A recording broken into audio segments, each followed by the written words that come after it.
നമസ്കാരം, മെട്രോ മാറ്റിനിയിലേക്ക് സ്വാഗതം. കൊല്ലം സുധിയുടെ ഭാര്യ എന്ന നിലയിൽ നിന്നും സ്വന്തമായൊരിടം കണ്ടെത്തിയ വ്യക്തിയാണ് രേണു സുധി. അഭിമുഖങ്ങൾ, റീൽ വീഡിയോകൾ, ഷോർട്ട് ഫിലിമുകൾ എന്നിവയിലൂടെയാണ് രേണു പ്രേക്ഷകർക്ക് പരിചിതയായത്. ബിഗ് ബോസിൽ മത്സരിച്ചതോടെ ജീവിതത്തിൽ കുറേയേറെ മാറ്റങ്ങൾ ഉണ്ടായെന്ന് രേണു പറഞ്ഞിരുന്നു. കുഞ്ഞുങ്ങൾ വരെ രേണു ചേച്ചി എന്ന് വിളിച്ച് അടുത്തു വന്ന് സംസാരിക്കാറുണ്ട്. ഉദ്ഘാടനങ്ങളും ആൽബങ്ങളും വിദേശയാത്രകളും സിനിമകളും ഒക്കെയായി തിരക്കിലാണ് രേണു. അടുത്തിടെയായിരുന്നു സ്വന്തമായൊരു കാർ എന്ന ആഗ്രഹം സബലീകരിച്ചത്. എന്നാൽ രേണു വിവാദങ്ങളിൽ ഏർപ്പെട്ടത് സുധിലയം എന്ന വീടിനെ ചുറ്റിപ്പറ്റിയായിരുന്നു. രേണു സുധിക്ക് വീടിനായി സ്ഥലം നൽകിയ ബിഷപ്പും വീട് വെച്ച് നൽകിയ ഫിറോസും എല്ലാം വീണ്ടും ചർച്ചകളിൽ നിറഞ്ഞിരുന്നു. എന്റെ പേരിലല്ല വീട് നൽകിയതെന്നും മക്കളുടെ ഭാവി ഓർത്താണ് അത് സ്വീകരിച്ചതെന്നും രേണു വ്യക്തമാക്കിയിരുന്നു. വീടിനായി സ്ഥലം നൽകിയ പുരോഹിതനെ അപമാനിച്ച രേണുവിനെതിരെ രൂക്ഷ വിമർശനങ്ങളാണ് ഉയർന്നത്. ബിഷപ്പാണ് രേണുവിനും മക്കൾക്കും വീട് വെക്കാനുള്ള ഭൂമി സൗജന്യമായി വിട്ടു നൽകിയത്. ഫിറോസ് നേതൃത്വം നൽകുന്ന KHDC എന്ന കൂട്ടായ്മയാണ് രേണുവിനും മക്കൾക്കും വീട് നിർമ്മിച്ചു നൽകിയത്. ബിഷപ്പ് നോബൽ ഫിലിപ്പ് ആയിരുന്നു കൊല്ലം സുധിയുടെ മക്കളായ രാഹുലിന്റെയും ഋതുലിന്റെയും പേരിൽ ഭൂമി ഇഷ്ടദാനമായി നൽകിയത്. എന്നാൽ സമീപകാലത്തായി രേണു സുധിയും ബിഷപ്പും തമ്മിൽ പല പ്രശ്നങ്ങളും വാക്കുതർക്കങ്ങളിലും അടക്കം ഉണ്ടായി. ഇതോടെ രേണുവിന് വക്കീൽ നോട്ടീസ് അയച്ചിരിക്കുകയാണ് ബിഷപ്പ് നോബൽ ഫിലിപ്പ്. തനിക്കെതിരെയുള്ള വീഡിയോകൾ 7 ദിവസത്തിനകം സോഷ്യൽ മീഡിയയിൽ നിന്ന് നീക്കം ചെയ്തില്ലെങ്കിൽ നിയമ നടപടി എടുക്കുമെന്നും ഭൂമി ഇഷ്ടദാനം നൽകിയത് റദ്ദാക്കുമെന്നും നോട്ടീസിൽ പറഞ്ഞിരുന്നു. അതേസമയം വീട് വെച്ച് നൽകിയ KHDC ഫിറോസും പ്രതികരണവുമായി രംഗത്ത് എത്തിയിട്ടുണ്ട്. ഭൂമി നൽകിയത് റദ്ദാക്കിയാൽ ഭൂമിയിൽ പണിത വീട് എന്തു ചെയ്യുമെന്ന് ഫിറോസ് ചോദിച്ചിരുന്നു. ഫേസ്ബുക്കിൽ പങ്കുവച്ച കുറിപ്പ് ഇങ്ങനെയായിരുന്നു: എന്റെ സംശയം ഇതാണ്, മരണപ്പെട്ടുപോയ കലാകാരൻ സുധിയുടെ മക്കൾക്ക് ബഹുമാനപ്പെട്ട ബിഷപ്പ് നോബൽ ഫിലിപ്പ് നൽകിയ പ്രോപ്പർട്ടി ക്യാൻസൽ ചെയ്യാൻ ബിഷപ്പ് ലീഗലായി നോട്ടീസ് അയച്ചതായി അറിയുന്നു. ഇതിൽ എന്റെ ചോദ്യം അല്ലെങ്കിൽ സംശയം ഇതാണ്, അങ്ങനെ ആ പ്രോപ്പർട്ടി ആധാരം റദ്ദ് ചെയ്യുകയാണെങ്കിൽ ആ വീട് എന്ത് ചെയ്യും? ബിഷപ്പ് സ്ഥലം മാത്രമല്ലേ കൊടുത്തത്, ഇപ്പോൾ അതിലൊരു വീടില്ലേ? ആകെ കൺഫ്യൂഷൻ ആയല്ലോ. ഒരു വീട് കൊടുത്ത് കിട്ടിയ ചീത്തപ്പേര് പതിയെ മാറി വരികയായിരുന്നു. ഇനിയിപ്പോൾ ഇതിന്റെ പേരിൽ നമ്മളും കോടതി കയറേണ്ടി വരുമോ? ഇനി അഥവാ നമ്മുടെ അഭിപ്രായം എന്താണെന്ന് കോടതി ചോദിച്ചാൽ നമ്മൾ ആരുടെ ഭാഗത്ത് നിൽക്കണം? എന്താ നിങ്ങളുടെ അഭിപ്രായം?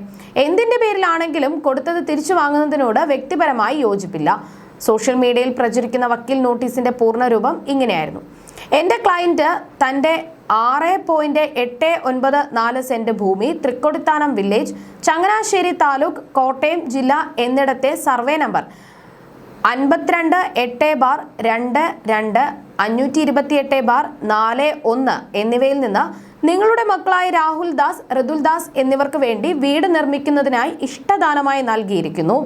നിങ്ങളുടെ ഭർത്താവായിരുന്ന പ്രശസ്ത കലാകാരനായിരുന്ന അന്തരിച്ച കൊല്ലം സുധിയുടെ ദുരന്ത മരണം കാരണം നിങ്ങളുടെ കുടുംബം ദുരിതത്തിലായിരുന്നു. സ്വന്തമായി വീടില്ലാത്ത അവസ്ഥയിലായിരുന്നു. അദ്ദേഹത്തിന്റെ ആത്മാർത്ഥ സുഹൃത്തും ദാനധർമ്മപ്രിയനുമായ എന്റെ ക്ലയന്റ് മേൽപ്പറഞ്ഞ സ്വത്ത് സ്വമേധയാ ദാനമായി നൽകുകയായിരുന്നു. എന്നാൽ നിങ്ങളും നിങ്ങളുടെ മൂത്ത മകനും നിങ്ങളുടെ സുഹൃത്തുക്കളും ചേർന്ന് എന്റെ ക്ലയന്റിനെതിരെ അപകീർത്തികരവും അടിസ്ഥാനരഹിതവുമായ വീഡിയോകൾ പ്രസിദ്ധീകരിച്ചുകൊണ്ടിരിക്കുന്നു.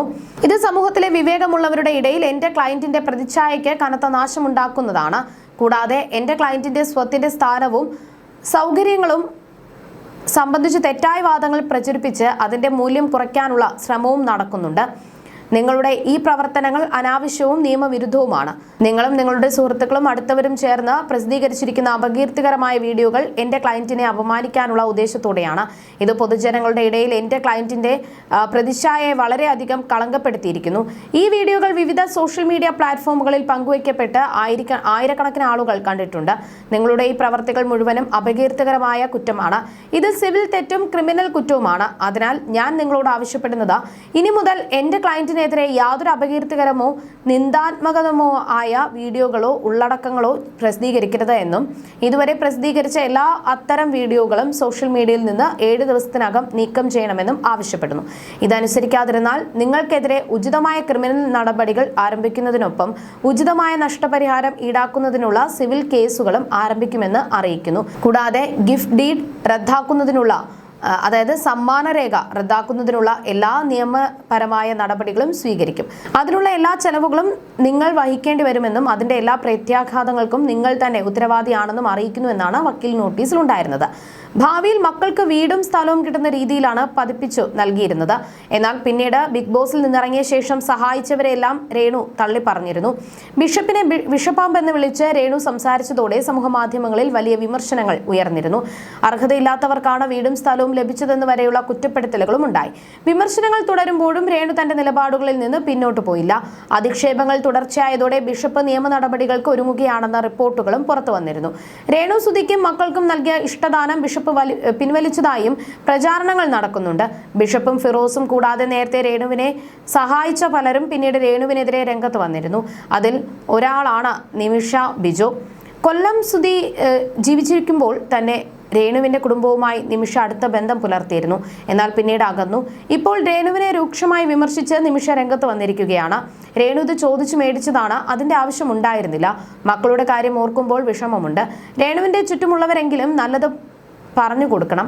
ബിഷപ്പിനെ പോലെ ഒരു വലിയ മനുഷ്യനെയാണ് വിഷപ്പാമ്പ് എന്ന് വിളിച്ചത്. ബിഷപ്പ് ചെയ്ത കാര്യത്തോട് 100% യോജിപ്പുണ്ട്. നേരത്തെ എടുക്കേണ്ട തീരുമാനമായിരുന്നു. ദാനം കിട്ടിയതാണെന്ന് പറഞ്ഞ് കാൽച്ചുവട്ടിൽ ഒന്നും കിടക്കേണ്ട എന്ന് പറഞ്ഞ് സോഷ്യൽ മീഡിയയിൽ ബിഷപ്പിനെ വിഷപ്പാമ്പ് എന്ന് വിളിക്കുമ്പോൾ ആളുകൾ നോക്കിയിരിക്കില്ല. രേണുവിന്റെ വീട്ടിൽ നിന്ന് നോക്കിയാൽ ബിഷപ്പിന്റെ വീട് കാണാം. എന്തുണ്ടെങ്കിലും നേരിട്ട് പോയി പറയാം. അല്ലാതെ സോഷ്യൽ മീഡിയയിൽ നാണം കെടുത്തുകയല്ല വേണ്ടത്. കിച്ചു ചെറിയ കുട്ടിയാണെങ്കിലും വളരെ പക്വതയോടെയാണ് സംസാരിക്കുന്നത്. രേണുവിന്റെ പല കാര്യങ്ങളും അഭിനയം പോലെയാണ് നമുക്ക് തോന്നുന്നത്. കിച്ചുവിനോടും ഋതപ്പനോടും ജനങ്ങളോടുമുള്ള രേണുവിന്റെ സ്നേഹം ജനുവിനല്ല, എല്ലാം ഫേക്കാണ്. എനിക്ക് നേരിട്ട് അറിയാവുന്ന കാര്യമാണ്. നമ്മൾ പറയുമ്പോൾ രേണു മനസ്സിലാക്കണം അത് നല്ലതിന് വേണ്ടിയാണെന്നുള്ളത്. പക്ഷേ പുള്ളിക്കാരി അത് മനസ്സിലാക്കുന്നില്ല. രേണുവിന് രേണുവിൻ്റെതായ ഇഷ്ടങ്ങളാണ്. ഇങ്ങനെ അടിച്ചു പൊളിച്ച് നടക്കണം. അതേസമയം നിമിഷ ബിജോ പിന്നിൽ നിന്ന് കുത്തിയെന്നാണ് രേണു ആരോപിക്കുന്നത്. രേണു പറഞ്ഞത് ഇങ്ങനെയാണ്: നിമിഷ സുധിച്ചേട്ടന്റെ കൂടെ സ്കിറ്റുകൾ ചെയ്തിട്ടുണ്ട്. സുധിച്ചേട്ടനെ നിമിഷ സഹായിച്ചിട്ടുണ്ട്. ഇവരെ ആരെയും എനിക്ക് പേടിയില്ല. സ്നേഹിച്ചവരെ തിരിഞ്ഞു നിന്ന് കുത്തുന്ന സ്വഭാവം എനിക്കില്ല. ഒരു തവണ എനിക്കെതിരെ സംസാരിച്ചപ്പോൾ നിമിഷയെ പിടിച്ചു ചോദിച്ചിരുന്നു എന്നും പിന്നെ മിണ്ടിയിട്ടില്ല എന്നുമാണ് രേണു സുധി പറഞ്ഞത്. You're watching me on metromatney.com. metromatney.com. Subscribe for more videos. Subscribe for more videos. Subscribe here for more videos. Subscribe now. Thank you.